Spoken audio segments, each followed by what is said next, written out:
What's good, my people? We're back again for another one on the one and only, yes guys, the Mystelics reaction channel, guys. This is of course where your boy tends to give his reactions on a number of videos presented to him or on social media all over the place, guys, for which we actually received this video. Guys, I'm not gonna lie, when I watched my search on my phone, guys, I'm sure without a shadow of a doubt that this video was sent to me over 30 times, man. This, of course, is an individual I know, so we're going to be reacting to what she has to say right there. And, of course, what this really entails. The greatest detectives in the world. Apparently, this is something wonderful right there. And she's, of course, Dominican, guys.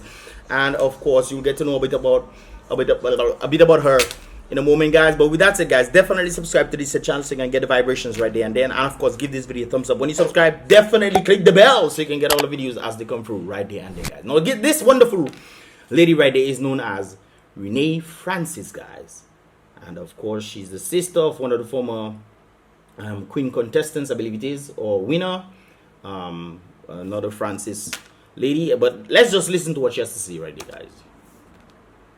Click. Okay. My name is Renee Francis. I am a lieutenant in the 4-6 Precinct Detective Squad. I am the commanding officer, and basically what that means is I'm in charge of 30 investigators along with 2 sergeants, and our main focus is to solve the crime that happens in the street.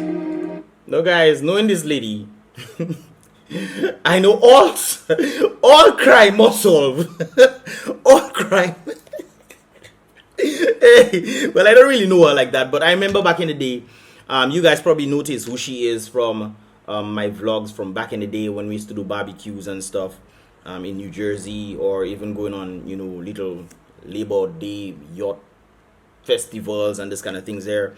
She was one of the individuals who used to hang out with the clique right there, guys. And well, I think I was the one hanging out with the clique right there, but these guys were pretty phenomenal, and it's a good group of them that actually come together and trying to do different things and elevating and making themselves known in society. And she's definitely one of the individuals I know who really, you know, did her thing out there and elevated the standard to where she's actually at right now. So yeah, I'm familiar with this wonderful looking creature right there. Renee, pick up yourself one time. And I've been doing that for 6 months now. I am not originally from the United States. I was born and raised in a very, very small island in the Caribbean called Dominica. That is not for the Dominican Republican people. She's not one of your own, okay? She's Dominica, the nature isle of the Caribbean. Everybody who wants to think Dominica is thing, you realize her voice, her tone doesn't have a Spanish accent to it. It is not Dominican Republic. I don't know. We always have to tend to tell people it is not Dominican Republic. Because even when I'm in the States and people ask me, where from? I say Dominica, and they start to try to speak Spanish, and then I speak back Spanish with them. But then I tell them, no, I'm not Dominican Republican. I'm Dominican, the nature isle of the Caribbean. So that's where she hails from as well. So I think I've kind of taken on like a semi-New York accent / West Indian accent, just so that I don't have to repeat myself all the time. You can tell. I came here when I was 17 by myself to pursue my undergraduate studies. So I chose John Jay College, and I came in as a transfer student, and I majored in forensic science. So that's a little bit of my background, where I started and how I came here.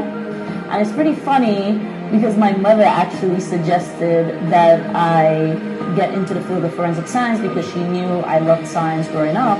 But we also had this love for criminal justice, the movies and the TV shows like Law and Order. We would watch pretty frequently together.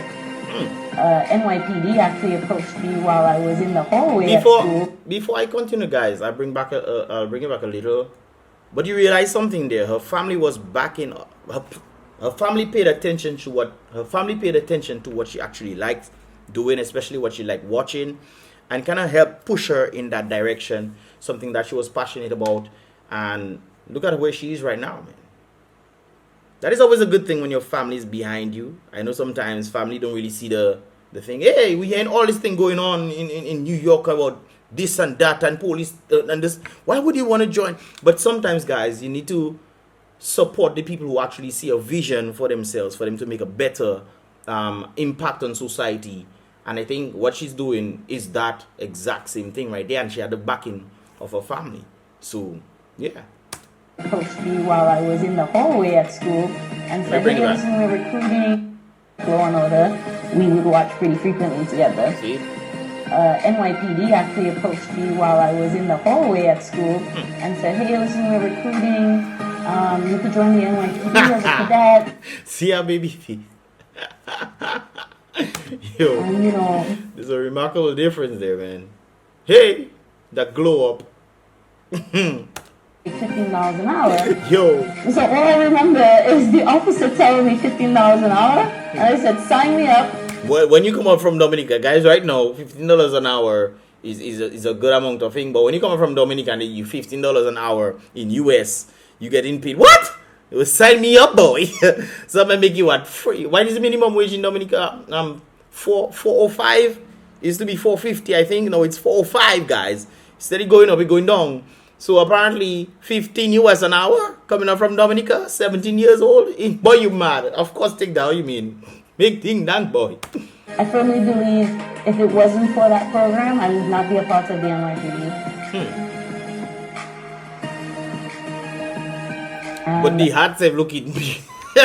I not gonna lie. She will probably see this video, but they are looking kind of big. Yes, Nenen. You have the cup look right there. The hat, man, the hat. They didn't fit, you know. You have to grow into that hat, there, Papa. You have to grow into that thing. And I joined the police academy. I had a great time. It was 6 months of working out and learning the law. And I look back now 10 years later. I'm like, wow, I cannot believe 10 years ago I was running laps in the gym and now I run a detective squad. You see the elevation in standing, guys. Sometimes you have to have a vision where you want to go, you know. You have to have a vision where you want to go.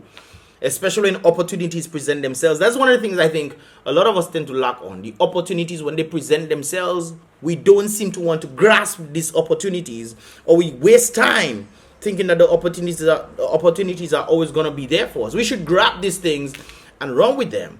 10 years later, she's in charge. Come on. In charge of an investigation squad right there of 30 members. And 10 years, she says she was 17, so she should be about 27, 28 right now. And she's in charge, come on, man. When you have a goal in mind, you should just work towards it, regardless of what people tell you. Aim for your goal. I have anticipated my career going down that path. And funny story, once I got off patrol, I joined the detective bureau as a sergeant in the 6'9 squad. I was the BrBpTV, had no idea how to navigate this. The BrBpTV, hold on. The BrBpTV, we don't know what that is. I was the burglary, robbery, apprehension. So she used to apprehend them burglars and robbers. She was the module commanding office. Okay, so that's what's up right there. This space bar thing, okay. I was the BrBpTV, had no idea how to navigate this new post. Chief Shea, he was the chief of detectives. They really kind of pushed me in that direction. Kind of reminds me of Larry King. May his soul rest in peace. Larry King, man. Larry King, he had no idea how to become a journalist. He was a grassroots journalist who didn't go to school to become a journalist. And he was one of the best journalists, interviewing people like Nelson Mandela and people who were not wanting to be interviewed. He interviewed these kind of guys, man. And he came from that grassroots, learning from different people around him. And that is how we should be. Sometimes we always think that we know it or whatever, and we fail to ask people questions. Even when I was doing YouTube, I didn't have anybody around me. But what I tried to do was understand the journalistic world. That's what I tried to do. And I didn't go to school. Well, I did some courses in journalism and everything afterwards. But even understanding where you want to go and understanding different things, you have to then talk to people or ask people questions. I mean, it's not a bad thing if some people are kind of shy to ask people questions. What is wrong with y'all, man? You guys need to ask questions when questions need to be asked. Or you end up going and do something and screw up yourself in the process because you did not ask a question. I think that is, I was going to say something. And when it comes to assumptions, we just want to assume, but that is a whole other different topic right there. I got promoted to lieutenant and they retained me, and I'll be forever grateful for that opportunity to stay within the detective bureau and really master the skills. That's the brilliance of the NYPD, is there's so much you can do. Before she continues, guys, she said master. She didn't say, oh, I've made it. I've made it there and that's it, and everybody just bow to me and you do this, you do that. No. She says she wants to master it. She got the position, but she also wants to master it as well. I think that is about every stage that you have to do. Sometimes you try to jump from stage 1 to stage 5 without mastering stage 1. I think that is, that brings me back to Dominica, man. You see some people get pull string positions. I remember a particular scenario involving the education sector where individuals are being placed above other people who have been there, but the people on top have absolutely no idea what they're doing. It is as if they feel like they gain some sort of power because of pull string or whatever, and they don't really understand the nitty-gritty in the parts. This is why I always believe in taking things step by step by step by step. You do step 1, master step 1, go to step 2, master step 2. When this step opportunity for step 3, opportunity come from for step 3, master step 3, step 4, step 5, master each one. Take your time, man. Take your time. I was actually having that conversation with my boys on finance the other day. I said, take your time, man. It's just bit by bit. Yes, you want to get that at the moment, but take your time and master the craft right there. And then you never know where it's gonna take you beyond that. I bring it back. And I'll be forever grateful for that opportunity to stay within the detective bureau and really master the skills. That's the brilliance of the NYPD, is there's so much you can do as long as you have a support system and you believe in yourself and you have a great work ethic. I like the fact that she said about support system. One of the things that we lack, especially in the Caribbean, well from my experience, is the lack of support. We don't try to support our own. We always tend to, especially in Dominica, I should say, because Jamaicans tend to support their own, Trinidad tend to support their own, Grenada tend to support their own as well. By the way, happy independence goes out to Grenada today. They are definitely celebrating their independence, guys. But with that said, guys, support is very, very important. And especially in Dominica, we always want somebody else to come and help us instead than we help the person. It's always for us, we're trying to get people to support us, but we don't want to support each other in the kind of thing. This is why it mind boggles me to understand. How do we expect to elevate if we're not supporting each other? I remember a story that some black guy was giving based off some Mexican friendship. And the Mexican, the guy was living, I'll give the story, he was living next door to where the Mexican just bought a broken down old house. He was like, really? You bought this? Really? Why are you buying this for? He said, no, me and my friends, we come to fix this, you know? So his friends, about 20 of these guys came in, and the brother told me whole night they working up till early morning. And he told me when he woke up that morning, he saw a brand new house. The boy started to cry. He saw a brand new house, 20 Mexican fellas come together to fix that brogodo house. And what these guys end up doing, all of them move into that house. All 20 fellas, if somebody have to sleep on top bunk bed or in the attic or in the basement somewhere, but at least they know they're not paying no rent.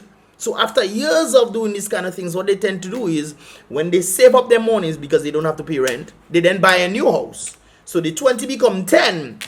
So 10 in that one, 10 in that one. And as time goes by, when more, and each of them helping each other to actually buy old houses and then building it back brand new with the monies that they have. At the end of 20 years, all of them will have their own house.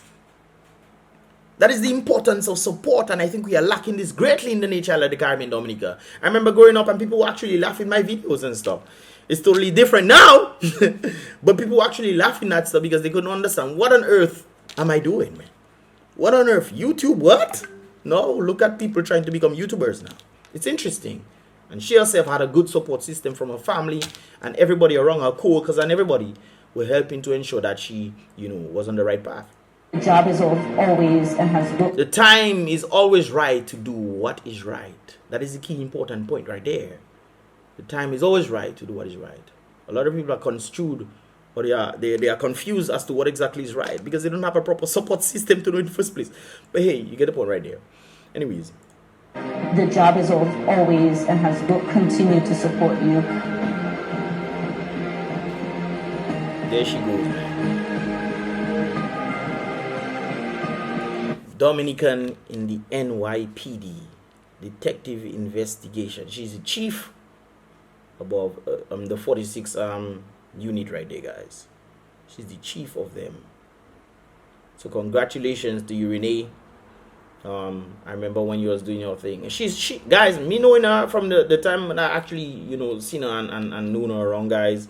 She's a fun loving person, but it seems like she knows she's focused.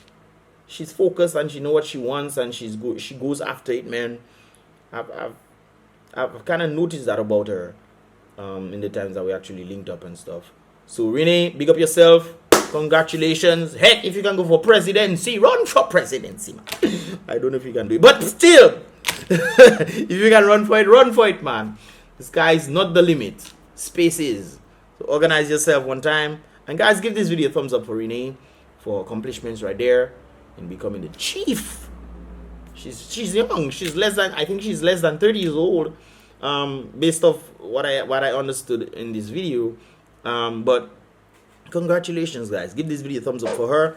And guys, like I said before in all my videos, definitely subscribe and turn on that post notification so you can get more videos like this here ones. If you enjoyed, like I said it before, give a thumbs up to this here video. And I'll see you guys in the next reaction video, guys. Congratulations, Renee.